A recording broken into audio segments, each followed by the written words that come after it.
Après avoir lancé la X9, Honor vient de lancer sa nouvelle tablette milieu de gamme et elle a de solides arguments, croyez-moi. Bienvenue sur AviExpress pour le test de la Honor Pad 9. Et son premier argument, vous l'avez sous les yeux, c'est son ergonomie, son design. C'est une tablette qui est conçue intégralement en aluminium, avec une couche suffisamment épaisse pour être bien résistante, alors qu'elle mesure seulement 7 mm d'épaisseur, pour un poids ultra léger de 558 grammes. Ses mensurations, son poids font qu'elle est très agréable à utiliser au quotidien. On pourra noter un léger biseau au niveau des arêtes qui ne sont pas trop saillantes, mais un petit peu quand même. La couche d'aluminium à l'arrière est relativement peu sensible aux traces de doigts, ce qui n'est pas le cas de l'écran à l'avant. Et ce ne sont pas moins de 8 haut-parleurs qui ont été implémentés à l'intérieur de cette tablette, 2 de chaque côté, en plus du port USB-C que vous avez ici, et 4 sur la tranche inférieure. À quoi ça sert, me demanderez-vous? Eh bien, quelle que soit la manière dont vous allez prendre la tablette, en paysage ou en portrait, vous aurez toujours des sorties audio de disponibles pour faire passer le son, quel que soit l'endroit où vous positionnerez vos mains. 2 microphones en partie supérieure, bouton de démarrage, bouton de réglage du volume, un capteur photo de 8 mégapixels en face avant, 13 mégapixels sur la partie arrière, Bluetooth 5.1, Wi-Fi AC sur les bandes 2,4 et 5 GHz, vous avez à peu près tout pour la présentation, c'est parti pour le test. Ce qui frappe sur cette tablette, vous ne le voyez pas encore à cet instant précis, c'est l'écran. Il est absolument gigantesque comparé aux diagonales habituelles qu'on peut avoir du 10 ou du 11 pouces. On est ici sur du 12,1 pouces. Et ça, croyez-moi, c'est un pur bonheur. Avec de légères bandes sur les côtés, alors qui permettent l'appréhension de la tablette, elles sont quand même relativement fines. Quand vous l'utiliserez, vous aurez la sensation d'avoir un écran géant entre les mains. Ça, c'est un pur bonheur. Par contre, on est sur une dalle LCD IPS tout à fait classique, à ceci près qu'elle offre une définition plutôt élevée de 2500 pixels par 1600. Autrement dit, elle est extrêmement agréable à utiliser au quotidien. Attention toutefois, il n'y a pas de revêtement de protection spécifique en face avant, pas de Gorilla Glass. Si on accepte quelques reflets, cette tablette est un véritable bonheur oculaire. Alors vous en apercevez plus ou moins via cette vidéo. On reparlera de la colorimétrie dans un instant. On a un très bon niveau de luminosité. Elle est capable de monter à 570 candela par mètre carré pour un contraste à 1500 pour 1, qui n'est pas le contraste d'un écran OLED, et c'est peut-être le seul point sur lequel je l'aurais attaqué. J'aurais bien aimé avoir un écran OLED à l'intérieur. Mais elle se rattrape sur ces magnifiques couleurs, avec un delta E largement inférieur à 2. Alors, fonction de ce que vous allez choisir en matière d'ajustement colorimétrique, je vous montrerai ça dans un instant, on est sur une tablette assez fidèle par rapport aux œuvres originales que vous regarderez dessus. En natif, la température de couleur est légèrement froide, on va la réchauffer sensiblement. Et ça se passe au niveau de température de couleur, on va la régler sur chaude, et là vous obtenez une colorimétrie somme toute un peu plus juste. Alors personnellement, je préfère un peu de froideur, j'avoue, pour la lecture des contenus de ce type-là, mais pour la partie film, vaut mieux la mettre en chaude. On notera aussi la présence d'une fréquence de rafraîchissement dynamique, ce qui induit qu'elle peut aller au-delà des 60 Hz, monter à 120 Hz max. En synthèse, si l'OLED aurait été idéal, le combo entre un très bon écran, une tablette ultra légère et une très grosse diagonale la rend super agréable à utiliser au quotidien. Allez, restons dans la partie paramètres. À cette heure, c'est Android 13 que vous allez retrouver à l'intérieur de cette tablette. Android 14 me manque sensiblement, sans l'assurance d'une montée de version. Ça, c'est un petit peu dommage. En tout cas, je ne sais pas s'il y aura une montée de version. Vous allez retrouver 8 Go de RAM à l'intérieur, un Snapdragon 6 Gen 1. Je précise pour les plus curieux, quand vous voyez écrit 8 plus 8, ça veut dire qu'il y a 8 Go de vraie mémoire physique et 8 autres Go qui sont puisés à l'intérieur de la mémoire de stockage de 256 Go. Niveau sécurité, on regrettera l'absence de lecteur d'empreintes digitales qui aurait pu être cool. On a au moins la reconnaissance faciale. Sur un petit test, alors je suis derrière ma caméra, donc c'est pas forcément un emplacement idéal. Mais bon, la tablette me voit sans aucun problème. Regardez, j'éteins. Je rallume, hop, je passe même pas par l'interface puisque j'ai choisi de pas passer par l'interface où il faut faire glisser pour déverrouiller. Je vais fermer mes yeux. Ouais, nickel, quand je les ai ouverts, elle s'allumait. Inutile de vous dire que tout est impeccablement fluide à l'intérieur de cette tablette, quelle que soit l'application que vous allez télécharger, que vous allez utiliser. Ça s'ouvre ultra rapidement. Là, ce qu'on va faire, c'est un petit benchmark. Voici le résultat obtenu sur Antutu, 523 000 points. Dans la gamme Honor, vous aurez peut-être remarqué un autre modèle, moins cher, mais aussi moins puissant, la X9, qui va offrir un score 2 fois moins important sur Antutu, score de 500 000 points, qui laisse augurer qu'on est sur un début de milieu de gamme. Le maximum qu'on peut avoir aujourd'hui, alors c'est chez Apple, mais à des tarifs qui n'ont absolument rien à voir, autour de 2 millions de points.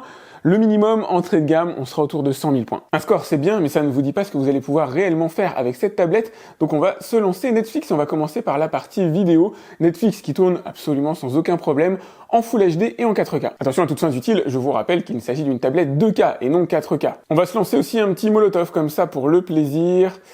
Allez, c'est parti, quelque chose qui me crée pas de problème au niveau des droits d'auteur. Ça vous permet de voir les temps de chargement. Alors il n'y a pas le Wi-Fi 6 à l'intérieur de cette tablette, mais le Wi-Fi 5 sur la bande 5 GHz, c'est largement assez suffisant. Il faut attendre à peu près 10 secondes pour que le mode Full HD se précharge. Dernier petit test vidéo que je veux faire, cette fois-ci on va lire du beaucoup plus costaud.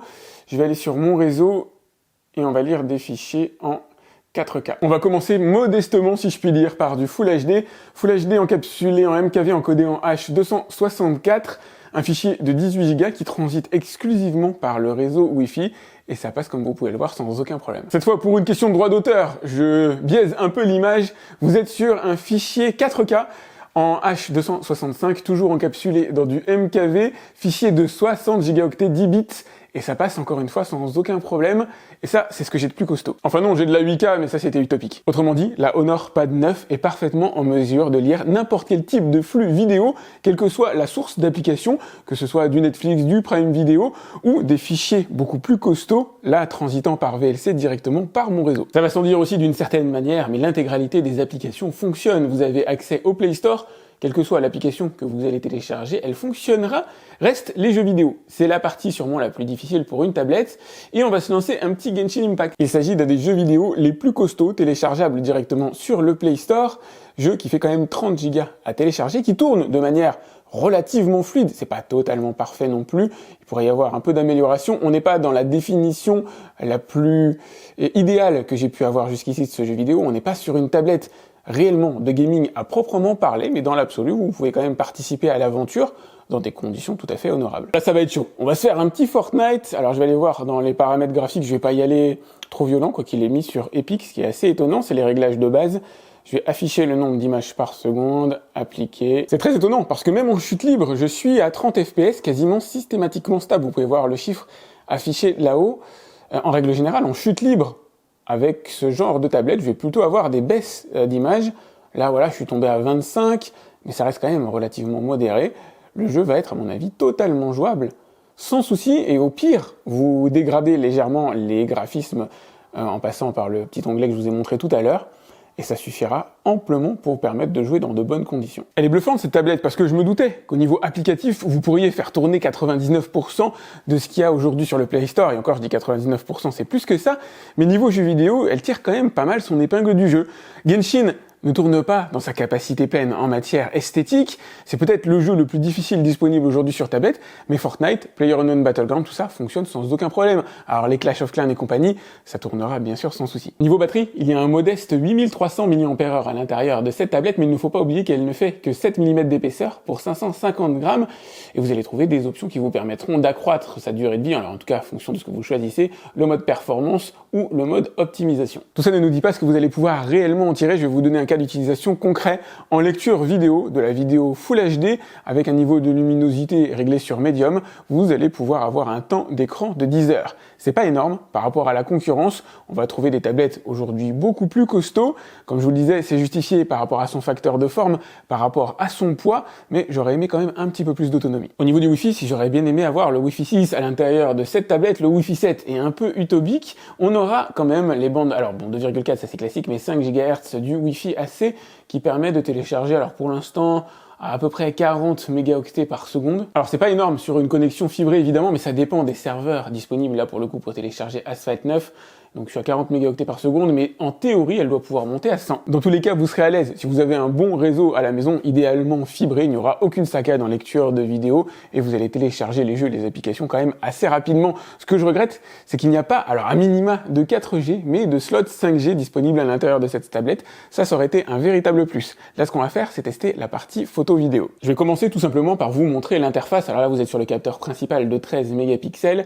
Donc la partie photo sur laquelle vous allez pouvoir régler les différents paramètres, avec pour les vidéos une définition maximum allant à la 4K, on est sur du 30 fps comme vous pouvez le voir, un mode scanner pour les différents documents que vous pourriez avoir envie d'intégrer, le mode portrait pour effectuer des flous de profondeur, mode photo on va aller directement sur plus, vous avez quand même le mode timelapse qui peut être utile, et éventuellement la HDR. Et voilà la restitution du capteur à selfie de 8 mégapixels qui vous permettra de faire de la visio, qui vous permettra éventuellement de faire des selfies, un capteur qui n'égale probablement pas celui que vous avez sur votre smartphone. Je pense pas que son objectif ce soit de le concurrencer.